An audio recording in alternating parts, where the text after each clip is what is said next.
बिस्मिल्लाहिर्रहमानिर्रहीम। अस्सलाम वालेकुम दोस्तों आज हम सैर करेंगे आलू के खेत की, यानी पटाटू के खेत की। हर घर में, हर रेस्टोरेंट में, हर मैरिज हॉल में कोई ना कोई किसी न किसी शेप में आलू हमारे सामने होता है। ये जो मेरे बैक साइड पे आपको नज़र आ रहा है हरा भरा खेत, ये सब आलू की फसल। दोस्तों ये टहनी जो है ये आलू की है। इसके साथ आलू जो हैं वो लगे होते हैं, लेकिन ये ज़मीन के अंदर होते हैं। आलू हमारी ज़िंदगी में बहुत ज़्यादा अहम किरदार अदा करता है। ये सब्ज़ियों में भी इस्तेमाल होता है, और जो हम इस्तेमाल करते हैं पकोड़े, समोसे, पुलाव वगैरह, इसमें बहुत ज़्यादा इस्तेमाल होता है।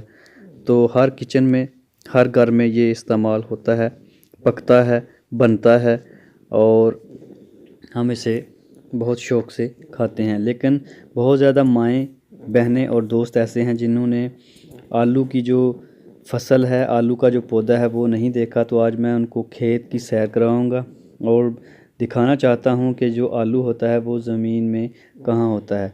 तो ये जो सामने पौधे हैं, तने हैं, इसके साथ आलू लगे हुए हैं, और ये ज़मीन के अंदर होता है। दोस्तों ज़मीन के अंदर, मिट्टी के अंदर ये होता है, और मिट्टी से नमी हासिल करता है। नमी हासिल करने के बाद ये बड़ा होता है। इसको खादें डाली जाती हैं, स्प्रे में की जाती हैं, और पानी दिया जाता है। तब जाके ये अपने टाइम के साथ बड़ा हो जाता है। और आहिस्ता आहिस्ता जब ये बड़ा हो जाता है तो काश्तकार भाई जो हैं वो इसको ज़मीन से निकाल लेते हैं।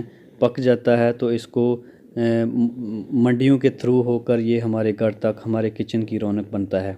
तो आज हमारे साथ यहाँ पे हमारे दोस्त हैं, वो हमें हमारा साथ दे रहे हैं। हमें बताएंगे कि इसकी काश्त हम कैसे कर सकते हैं, किस तरह से इसको अपने घर में, अपने लान में हम इसको कर सकते हैं, या नर्सरी में इसे उगा सकते हैं। दोस्तों अगर सेहत अच्छी चाहिए तो अच्छी खुराक, सेहतमंद खुराक और फ्रेश सब्जियों का इस्तेमाल करना बहुत ज़रूरी है।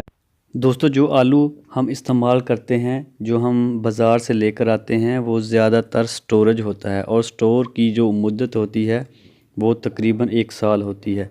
ये जो सब्ज़ी हमारे पास पहुंचती है ये स्टोरेज होती है, और साल 1.5 साल जो है वो स्टोर में पड़ी रहती है। तो ये अगर हम इसको अपने लान में उगाना चाहें, पैदा करना चाहें, इसकी काश्त करना चाहें, तो हमारे किचन को फ्रेश सब्ज़ी जो है वो मिल सकती है। हमारे बच्चों की सेहत हमारे लिए बाइस मुसर्रत होगी। नर्सरी या लान में इसे उगाने के लिए हमें काश्तकार भाई मुफीद मशवरे दे रहे हैं। उनके साथ बात करते हैं और इसके मतलब अहम मालूमात हासिल करते हैं। आइए बात करते हैं।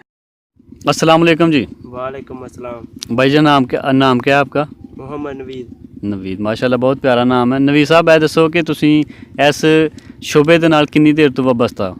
ਅਸੀਂ ਜੀ ਪਹਿਲੇ ਮੇਰੇ ਅੱਬੂ ਜੀ ਨੇ ਕਰਦੇ ਰਹੇ ਸੀ। ਠੀਕ ਹੈ। ਹਾਂਜੀ ਹੁਣ ਕੋਈ ਸਾਲ 2 ਹੋ ਗਿਆ ਮੈਂ ਵੀ ਨਾਲ ਹੱਥ ਵਟਾਣਾ। ਸਹੀ ਹੈ। ਹਾਂਜੀ ਤੇ ਪੜ੍ਹਦੇ ਵੀ ਹੋ ਤੁਸੀਂ? ਹਾਂਜੀ ਮੈਂ ਪੜ੍ਹਦਾ। ਕਿਹੜੀ ਕਲਾਸ ਵਿੱਚ? 9ਵੀਂ ਚ। ਮਾਸ਼ਾਅੱਲਾ। 9ਵੀਂ ਕਲਾਸ।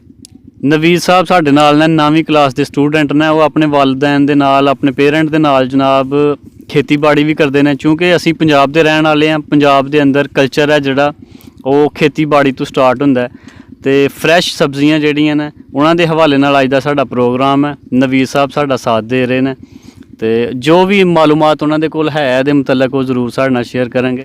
ਨਵੀਦ ਸਾਹਿਬ ਇਹ ਜਿਹੜੀ ਫਸਲ ਹੈ ਕਿੰਨੀ ਦੇਰ ਦੇ ਵਿੱਚ ਤਿਆਰ ਹੋ ਜਾਂਦੀ ਹੈ? ਹਾਂਜੀ ਅਕਤੂਬਰ ਚ ਲਾਈ ਤੇ 2-2.5 ਮਹੀਨਿਆਂ ਚ ਤਿਆਰ ਹੋ ਜਾਂਦੀ ਹੈ। ਹਾਂਜੀ ਤੇ ਇਹਨੂੰ ਪੁੱਟ ਕੇ ਤੇ ਫਿਰ ਕਣਕ ਵੀ ਬੀਜੀ ਜਾ ਸਕਦੀ ਹੈ ਤੇ ਨਵੀਦ ਸਾਹਿਬ ਦਾ ਕਹਿਣਾ ਹੈ ਕਿ ਅਕਤੂਬਰ 'ਚ ਅਸੀਂ ਇਸ ਫਸਲ ਨੂੰ ਕਾਸ਼ਤ ਕੀਤਾ ਸੀ, ਅਤੇ ਹੁਣ ਦਸੰਬਰ ਚੱਲ ਰਿਹਾ, ਯਾਨੀ ਕਿ 2-2.5 ਮਹੀਨੇ ਦੇ ਅੰਦਰ ਇਹ ਫਸਲ ਜਿਹੜੀ ਹੈ ਪੱਕ ਕੇ ਤਿਆਰ ਹੋ ਜਾਂਦੀ ਹੈ ਅਤੇ ਮੰਡੀਆਂ ਤੱਕ ਪਹੁੰਚ ਜਾਂਦੀ ਹੈ।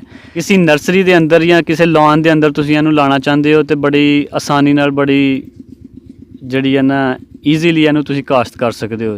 ਅਤੇ ਮਜ਼ੀਦ ਨਵੀਦ ਸਾਹਿਬ ਇਹਦੇ ਮੁਤਲਕ ਤੁਸੀਂ ਸਾਨੂੰ ਦੱਸੋ ਕਿ ਇਹਨੂੰ ਸਰਦੀਆਂ ਕੋਲੋਂ ਜਾਂ ਮੌਸਮ ਦੀ ਤਗੱਯੁਰਾਤ ਕੋਲੋਂ ਬਚਣ ਵਾਸਤੇ ਕੀ ਇਖਤਿਆਤੀ ਅਤੇ ਤਦਬੀਰਾਂ ਕੀਤੀਆਂ ਜਾਂਦੀਆਂ ਨੇ? ਇਹਨੂੰ ਕੱਕੜ ਕੋਲ ਬਚਾਉਣ ਵਾਸਤੇ ਪਾਣੀ ਮੱਠਾ ਜਿਹਾ ਲਾਉਣਾ ਪੈਂਦਾ, ਇਸ ਕਰਕੇ ਕੱਕੜ ਕੋਲ ਬਚ ਜਾਏ ਪਾਣੀ ਨਾਲ, ਅਤੇ ਹੋਰ ਸਪਰੇਵਾਂ ਕਰਨੇ ਪੈਂਦੀਆਂ ਨੇ। ਜੀ ਨਵੀਦ ਸਾਹਿਬ ਅਗਰ ਕੋਈ ਪੈਗਾਮ ਦੇਣਾ ਚਾਹੁੰਦੇ ਹੋ ਤਾਂ ਦਵੋ ਸਰ। मेहनत एक ऐसी चीज़ है जिसके साथ आप जिसको चाहें वो ही पा सकते हैं। मंजिल या टारगेट जहाँ भी जाना है वो मेहनत के साथ ही बंदा जा सकता है। माशाल्लाह जी, नवीद साहब थे हमारे साथ, बहुत ज़बरदस्त और प्यारी गुफ्तगू की नवीद साहब ने। ਇਹਦੇ ਨਾਲ ਹੀ ਸਾਨੂੰ ਇਜਾਜ਼ਤ ਦਿਓ। ਨਵੀਦ ਸਾਹਿਬ ਬਹੁਤ ਸ਼ੁਕਰੀਆ, ਤੁਸੀਂ ਆਪਣਾ ਕੀਮਤੀ ਟਾਈਮ ਦਿੱਤਾ ਹੈ। ਅਗਰ ਤੁਹਾਨੂੰ ਸਾਡੀ ਗੁਫ਼ਤਗੂ ਸਾਡਾ ਪ੍ਰੋਗਰਾਮ ਅੱਛਾ ਲੱਗੇ, ਸਾਡੇ ਚੈਨਲ ਨੂੰ ਸਬਸਕ੍ਰਾਈਬ ਕਰ ਦਿਓ, ਲਾਈਕ ਕਰ ਦਿਓ ਤੇ ਦੋਸਤਾਂ ਦੇ ਨਾਲ ਸ਼ੇਅਰ ਕਰ ਦਿਓ ਤੇ ਸਾਥ ਹੀ ਬੈਲ ਆਈਕਨ ਬਟਨ ਨੂੰ ਪ੍ਰੈਸ ਕਰ ਦਿਓ। ਆਪ ਸਭ ਦਾ ਬਹੁਤ ਸ਼ੁਕਰੀਆ। ਅੱਲਾ ਨਿਗਹਿਬਾਨ।